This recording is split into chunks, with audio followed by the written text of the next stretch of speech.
So hello guys, आज आपण चाललो आहे मम्मीसाठी गिफ्ट घ्यायला. म्हणजे बुक करायला चाललो आहे औंधमध्ये, औंधच्या PN गाडगिल अँड सन्समध्ये. सो गाईज, हा माझा मित्र आहे अभि कोलते, सबको कोलते.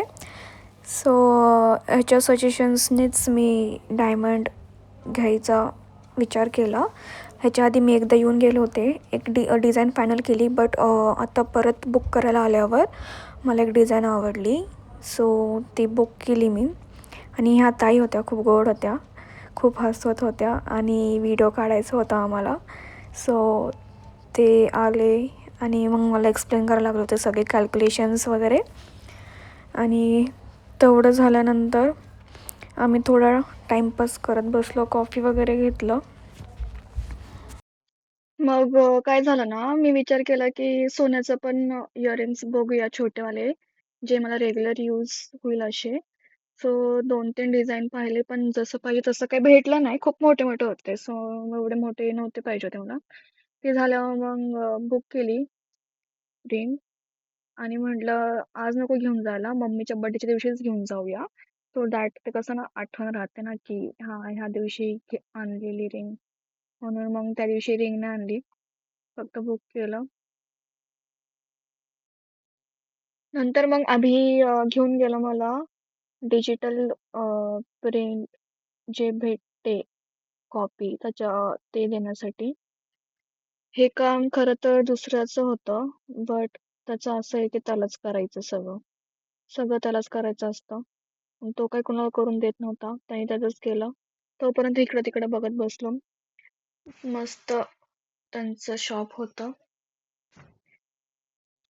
या ठिकाणी आपलं बिल रेडी झालेलं आहे आणि मी इथनं निघाले. आता कोरियन फूड खायला गेले होते मी बाणेरला. हे चीज कॉर्न डॉग होतं, जे मी तिकडे खाल्लं होतं. आणि त्याच इथे वर फोटो शूटसाठी खूप सारे असे विविध प्रकारचे गॉगल्स वगैरे होते आणि भरपूर काय काय होतं, ते आता मी पुढे दाखवते तुम्हाला घालून. आणि त्यांच्याकडे कॉस्मेटिक्सचे पण खूप प्रकारचे जे फेसला यूज करू शकतो, हेअर्सला यूज करू शकतो, ते सगळं होतं. तुम्ही नक्की व्हिजिट द्या तिकडे. E-Mart म्हणून आहे. आणि हे मी असं काही पण ट्राय करत होते, छान वाटत होतं आवडायला. तिथे जर तुम्हाला फोटो काढायचा असेल, तिकडे तुम्हाला असे छोटे छोटे फोटोजचे भेटतात, त्याला काय म्हणतात माहिती नाही मला. समथिंग ते 400ला काहीतरी होतं ते फोटोजचं. आणि असं भरपूर काय काय असे गोड गोड क्यूट क्यूट वाले गोष्टी होते, जे आपण घालून तिथे फोटो काढू शकतो. मला हे जाम आवडलं होतं, पण हे काय नीट बसतच नव्हतं माझ्या केसांवर. नंतर मग मी म्हणलं हे असं ट्राय करावं. हेअर बेल्ट सारखं आहे, ठीक होतं, एवढं काही खास नव्हतं. म्हटलं पॉपकॉर्न सारखं काहीतरी दिसलं मला, म्हटलं पॉपकॉर्न घालून बघूया कसं वाटतंय. पण ते पण काही नीट केसच जात नव्हतं, म्हणजे काही कळतच नव्हतं नक्की कसं घालायचं. बट मी ट्राय केलं, कसं तरी घातलं आणि कसं दिसते बघा, चोमो एकदम. सो त्याच्यानंतर खाली आले मी आणि इथे कोरियन असं त्यांचं जे फूड असतं, खूप प्रकारचे आहेत. हे रामयांग स्टेशन आहे. इथे आपल्याला जे नूडल्स वगैरे असतात, ते आपण त्यांना जे आपल्याला आवडेल फ्लेवर तो त्यांना देऊ शकतो, बनवून देतात ते तिकडे. त्याचे ₹100 चार्ज करतात, किंवा त्यांच्याकडे ऑप्शन्स असतात. 250-100 पासून स्टार्टिंग आहे, तिथं तुम्ही खाऊ शकता. आणि हे गोचूजांग आहे, जे मला खूप दिवसापासून घ्यायचंय. ऍक्च्युली ते एक रेड स्पायसी पेस्ट आहे ती, जे आपण नूडल्स वगैरे मध्ये टाकून, खूप ह्याच्यात टाकून खाऊ शकतो. त्याच्यानंतर घरी गेले आणि घरी येऊन थोडा आराम केला.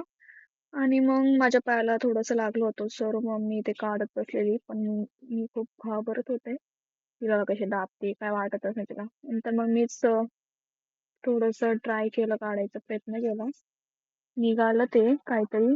बट स्टील ते नंतर मला दुखतच होतं. मम्मी म्हटले होऊन जाईल नीट थोड्या दिवसांनी ते, म्हणून जास्त काय त्याचा लोड घेतला नाही मी. बघूया काय होईल काय नाही ते पुढच्या पुढे. मग त्याच्यानंतर मी पिंपरीत आले होते केकचं सामान घ्यायला थोडंसं, आणि थोडं नथचं सामान घ्यायला. घरी येऊन मग केकचं सामान परत एकदा बघितलं काय राहिलंय का. आणि मग मी माझ्या फ्रेंड सोबत गेले मम्मीसाठी ड्रेस घ्यायला. आणि हिचं आहे ना, हिचं नेहमीच आहे, नेहमीचं कधीच टाईमवर येत नाही कधीच. तिला म्हटलं हा निघाली ये लवकर, हा आले आले 10-15 मिनटं लावते कंपल्सरी. आणि मी पण याच्यासारखं जाऊन खाली थांबते. आणि तिथं गेल्यानंतर मम्मीकडे गेलो आम्ही आणि तिला सर भेटले आणि ती खूप जास्त इमोशनल झाली आणि लागली रडायला. हिचं काय रडगाण संपनाच झालं आहे. वाट बघते आत्ता होईल नंतर होईल, पण काय संपतच नव्हतं. ड्रेस तर राहायला साईडला, मी आपलं नथचं सामान घेत बसले आणि 10-10:30 लागले होते आणि खूप वैतागली होती. मम्मी पण वैतागून निघून गेली आणि दुकानं पण बंद व्हायला आले होते ऑलमोस्ट. तरी पण आमचं काय सामान भेटत नव्हतं. मग शेवटी बाहेरच थोडंसं खाल्लं आणि हे मी मोमोज पार्सल घेऊन चालले होते मम्मीसाठी. नंतर घरी आल्यावर थोडं ऑर्डरचे कामं केले. समथिंग 1-1:30 वाजला असेल आणि ही नथ शेवटची होती, त्याचे फोटोशूट वगैरे केले आणि आता मी झोपायला चालले. Guys bye, good night.